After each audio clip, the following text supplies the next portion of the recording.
The flicker of gray against the parched brown of the prairie was the first thing he noticed.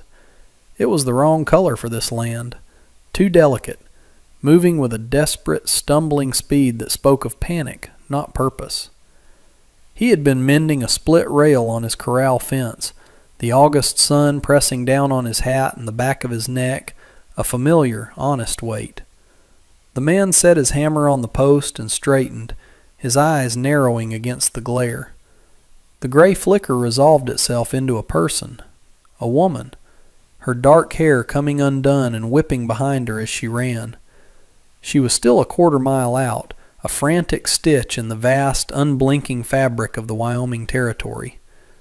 His hand went, by instinct, to the Colt Peacemaker holstered on his hip. It was a gesture as natural as breathing. He was a man who lived alone on his 160 acres, a claim proven up with 5 years of sweat and silence. His name was Jacob, though no one had used it in so long that it felt like it belonged to another man. Here he was just the man on Whisper Creek, a fact as solid and unremarkable as the granite outcrops to the north. His solitude was a kind of armor, but he knew it was brittle.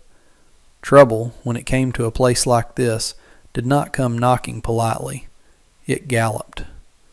And there it was, a rising plume of dust behind the running woman, thicker and faster than any dust devil. Riders, 3 of them, pushing their horses hard. They weren't chasing with whoops or hollers. They were methodical, like wolves running down a weakened doe, confident in the outcome. Jacob watched her fall, scramble up, and keep running, her gray dress now smudged with the ochre dirt. She was heading for the only shelter in a dozen square miles. His cabin. His claim. His trouble. He could have turned his back. He could have walked inside, barred the door, and become a deaf and blind man for the next 10 minutes. The territory was full of men who had survived by mastering the art of not seeing. But something in the straight, rigid line of her back, as she forced herself to her feet again, caught in his throat. It wasn't just fear. It was defiance. He picked up his hammer, his decision made in the space of a single, slow heartbeat. Therefore, when she finally collapsed into the shade of his lone cottonwood tree, gasping for air, he was there. He didn't offer a hand. He offered a canteen. "Drink slow," he said. His voice was rough from disuse. She looked up, her face streaked with dirt and tears, her chest heaving. She was young, maybe 20, with eyes that were black and deep and held a terror so profound it was almost calm. She was Chinese, dressed in a simple gray silk tunic and trousers that were torn at the knee.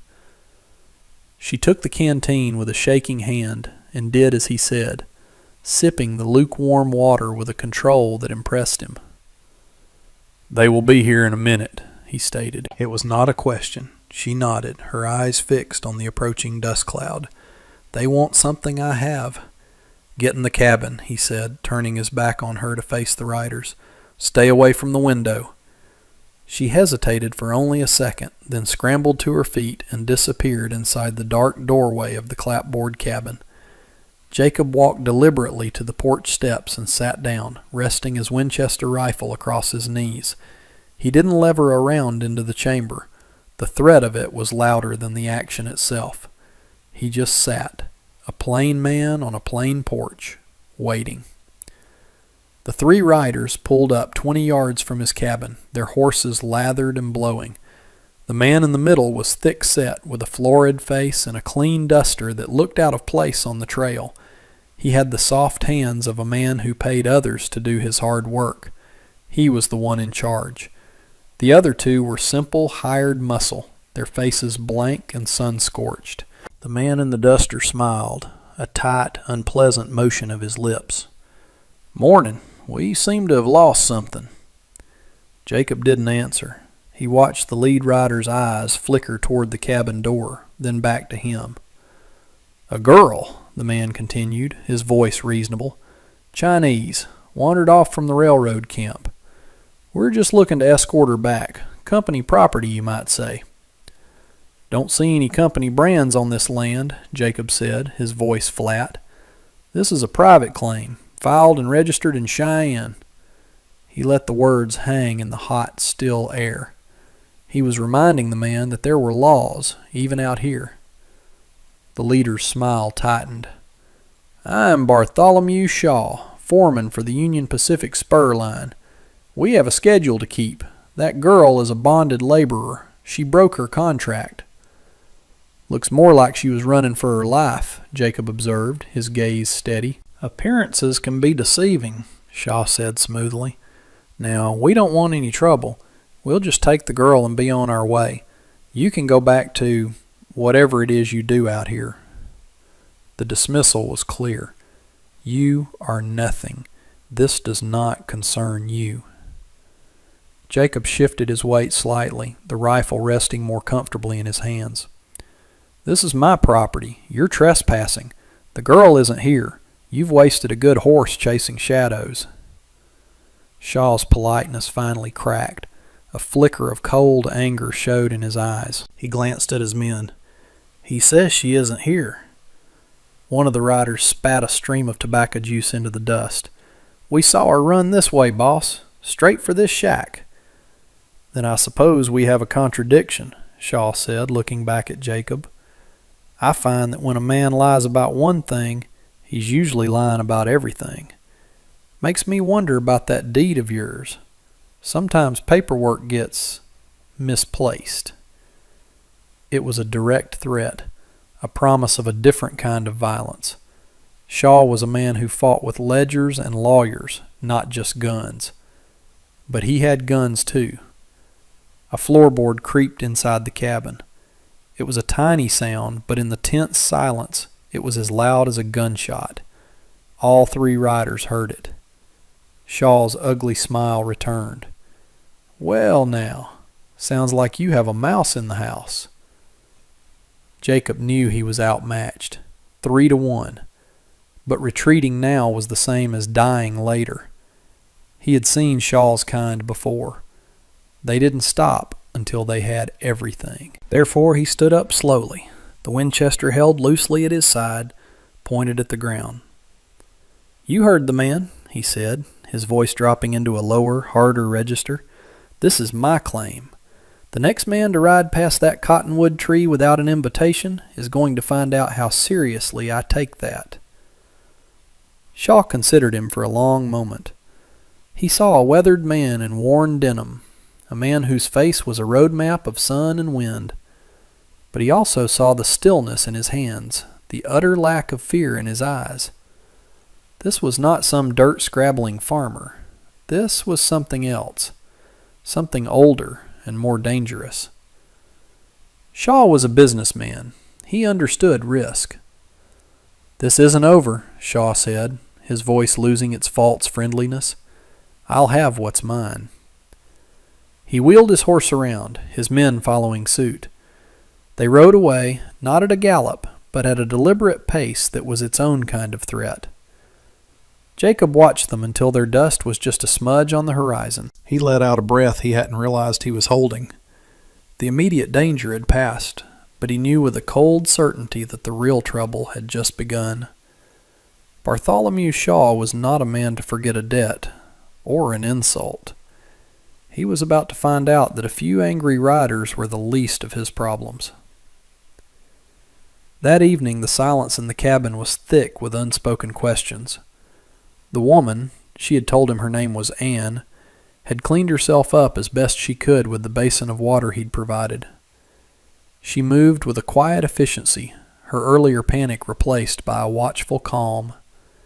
She had found a needle and thread in his sparse mending kit and was methodically stitching the tear in her trousers. "You should not have done that," she said, not looking up from her work. Her English was perfect, cleaner than his own, with a precision that was startling. "Done what?" he asked, cleaning his rifle at the small table. The smell of gun oil filled the room. "Help me. You have put yourself in danger for a stranger." "They were on my land," he said simply, as if that explained everything. To him it did. His land was his life. An attack on one was an attack on the other.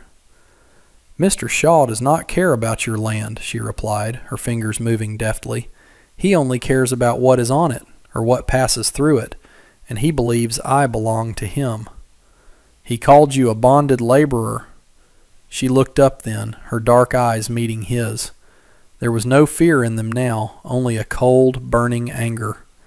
"He is a thief. He brought 200 of us from Guangzhou, promising good wages to lay track for the railroad. He pays us a fraction of what was promised, and charges us double for food and board at the company store. We are not laborers. We are prisoners in his debt." Jacob stopped cleaning the rifle. This was more than just a cruel foreman. This was an entire system of exploitation hidden away in the vastness of the territory. Anne reached into the sleeve of her gray tunic. She pulled out a small leather-bound book, no bigger than his hand, and a pencil stub. She placed it on the table between them. "This is why he wants me back. Or wants me dead." He picked it up. The book was filled with columns of neat, precise characters, next to columns of numbers. It was a ledger. "I can't read this." "I can," she said. "I kept the records for my father, who was a merchant. I learned English and arithmetic from a missionary. When I came here, Mr. Shaw thought a woman who could write would be useful. He had me keep the books for the camp." A bitter smile touched her lips.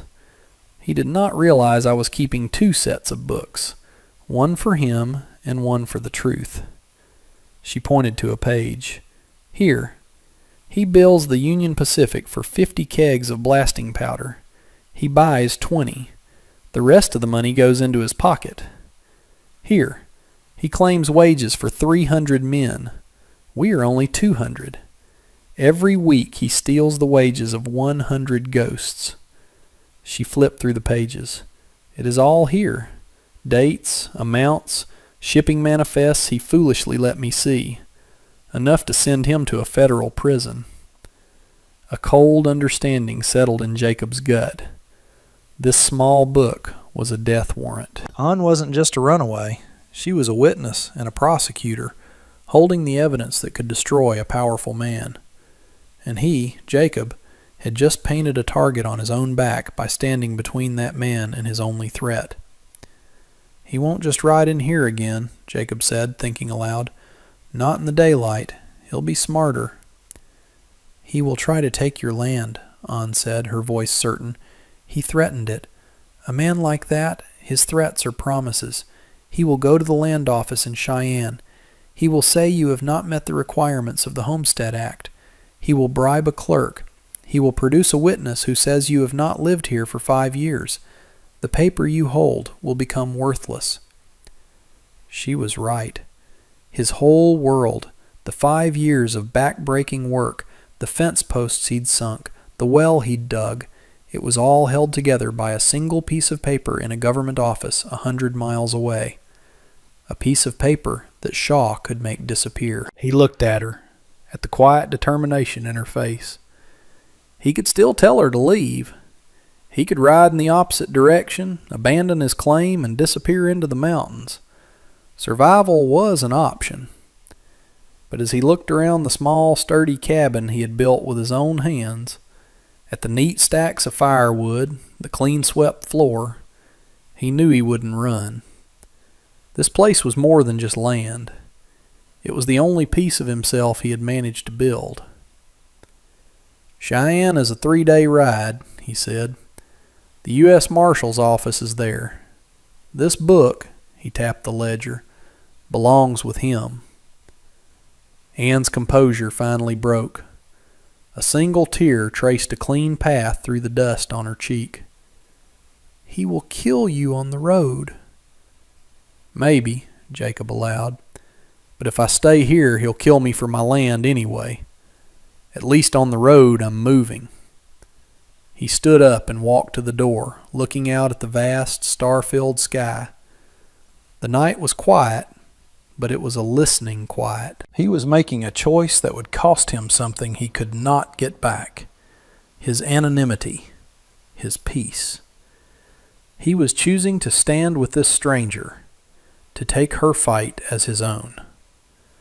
He would take the ledger to Cheyenne, and in doing so, he was declaring war on Bartholomew Shaw. The land beneath his feet felt both more precious and more precarious than it ever had before. By the time the first snows dusted the Laramie Range that November, the weathered clapboard of Jacob's cabin looked different. It looked permanent. 6 months had passed since the day a gray flicker of motion had changed the course of his life. The change was visible not just in the lines around his eyes, but in the very soil of his claim. The legal challenge from Shaw had come, just as Anne had predicted. A notice had been posted on his door, a summons to the territorial court in Cheyenne to defend his title. A man named Peterson, a freight hauler known to be in Shaw's pocket, had signed an affidavit claiming Jacob's homestead had been abandoned for long stretches. It was a lie, but a lie on paper held a dangerous power. Jacob had not waited for the summons. He and Anne had ridden out 2 days after the riders left, taking the less traveled high trail toward Cheyenne. They rode mostly at night, sleeping during the heat of the day in hidden arroyos and thickets of pine. He taught her how to handle a rifle and was surprised by her steady hand and calm eye. She, in turn, showed him how the flow of water could be diverted with a few carefully placed rocks to irrigate a patch of land he'd always considered useless.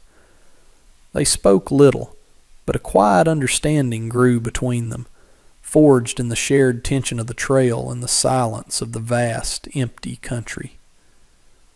When they reached Cheyenne, Jacob went straight to the U.S. Marshal's office. The marshal, a weary man named Croft, with a healthy suspicion of railroad foreman, listened to Jacob's terse explanation and then spent 2 hours with Anne and her ledger.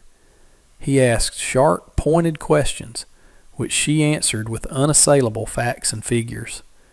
By the end of it, Croft leaned back in his chair, a grim look on his face. He sent a telegraph message to the federal judge in Omaha.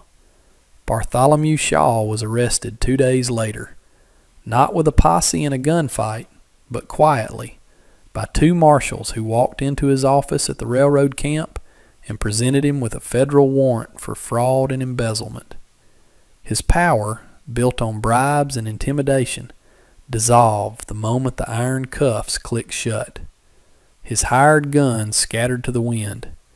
The man named Peterson, when faced with Marshal Croft, recanted his story about Jacob's claim so fast he nearly fell over his own tongue.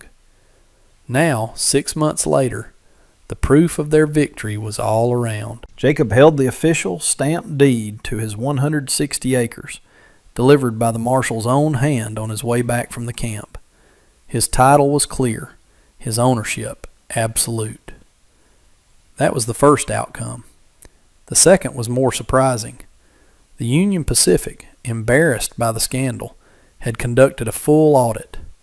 They repaid the stolen wages to the Chinese workers, and many, finally free of their false debts, moved on. But some stayed. A new foreman, a fair man, had taken over, and An, whose testimony had been crucial, had been offered a position as a clerk and translator, a bridge between the company and her people. She had accepted, but on her own terms. She stayed on the homestead with Jacob. 3 days a week, a wagon from the camp would come for her, and she would spend the day working there. With her wages and the money Jacob made selling hay to the railroad, they prospered. Next to his cabin now stood a second, smaller building, built from the same sturdy timber. Inside there were benches and a slate board. This was the third outcome. It was a small schoolhouse where Anne taught the children of the remaining Chinese families to read and write in English. Jacob stood on his porch, watching as the last of the children headed home, their laughter echoing in the crisp autumn air. Anne stood in the doorway of the school, waving, a smudge of chalk on her cheek. She was no longer wearing the gray silk of a fugitive. Today she wore a simple dress of blue calico, the color of the Wyoming sky. She saw him watching and walked over, wiping her hands on an apron. She leaned against the porch rail beside him, and for a time they just stood in the comfortable silence that had become their language. "The creek will freeze soon," he said, looking toward the line of cottonwoods, their leaves a blaze of gold. "Yes," she said. "We will need to bring in the last of the firewood." It was an ordinary conversation, the kind shared by people who have built a life together, one day at a time. The terror of that summer day felt like a story from another world. He remembered the first time he'd seen her, a flicker of the wrong color in a hostile landscape. Now her presence was the most right thing in it. The gray of her dress was gone, but the quiet strength it had represented was woven into the fabric of this place. He'd learned that a man's land wasn't just the dirt under his boots, but the line he drew on it, and that some lines were worth defending, no matter who came riding to cross them. It was a simple truth, but like the cabin he had built, it was strong enough to stand against the wind.